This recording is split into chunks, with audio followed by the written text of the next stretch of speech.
在2021年的2月，双方宣布达成初步的脱离结仇的协议。解放军呢，甚至还拆掉了对峙期间建设的一些简易的工事。随后呢，双方开展了多轮次的军长级的会谈。当时我们很多国内的网友还很不理解，认为我们明明占据了优势，解放军的战斗力比印度的军队也强，为什么要脱离结仇还要后撤呢？到了2022年的今天，我们已经可以充分的看出当时的决策多么的正确。在中国的对外关系史上，中国和美国之间的问题一直是主要的矛盾，和印度之间的问题是次要矛盾。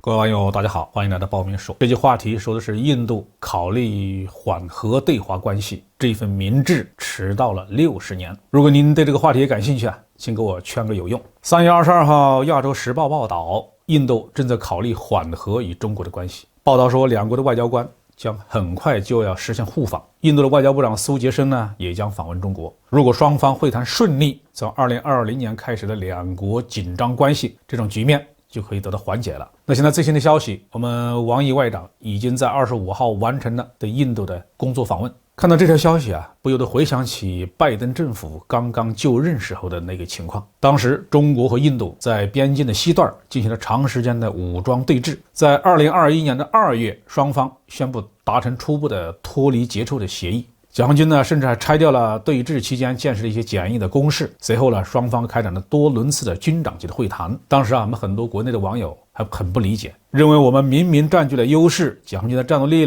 比印度的军队也强，为什么要脱离结仇还要后撤呢？到了2022年的今天，我们已经可以充分的看出当时的决策多么的正确。在中国的对外关系史上，中国和美国之间的问题一直是主要的矛盾，和印度之间的问题是次要矛盾。如果因为次要矛盾的激化影响了主要矛盾的处理和解决，那是得不偿失的。印度是个嘴里不结盟，身体却不断的巴结美国的奇葩国家。1962年边境冲突的时候，因为印度军队一触即溃，尼赫鲁立刻召见美国大使，要求美国派一个完整的空军集团军进驻印度，对中国进行战略轰炸。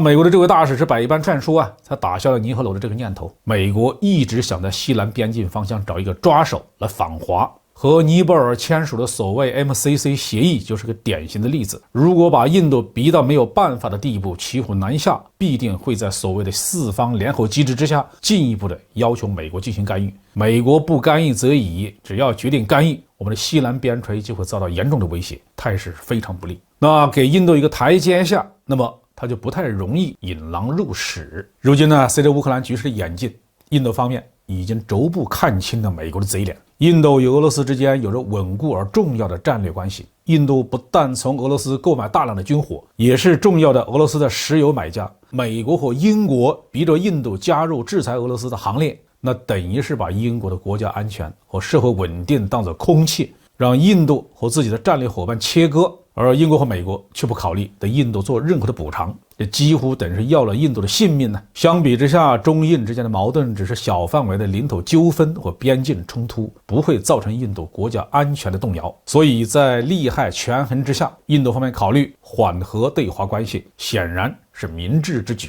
不过这一份明智来的实在是有点晚，而且将来会怎么样还有待观察。上世纪50年代中印关系曾经相当良好，两国的领导人举行了互访，好几位中国的老一代领导人亲自会见尼赫鲁，举行活动欢迎他的来访。记载这段历史的照片至今还挂在北京新桥饭店1层餐厅走廊的墙壁上。然而尼赫鲁很快就昏了头，试图用武力夺取属于中国的土地。此后印度一直不肯放弃对中国的蚕食政策，导致了多次武装对峙和冲突。到了2022年，印度政府才认识到印度在经济和贸易上需要中国，在边境上继续发生冲突，印度不会得到任何的好处，只会让美国、日本和澳大利亚得利。所以我们说印度的这份明智迟到了60年。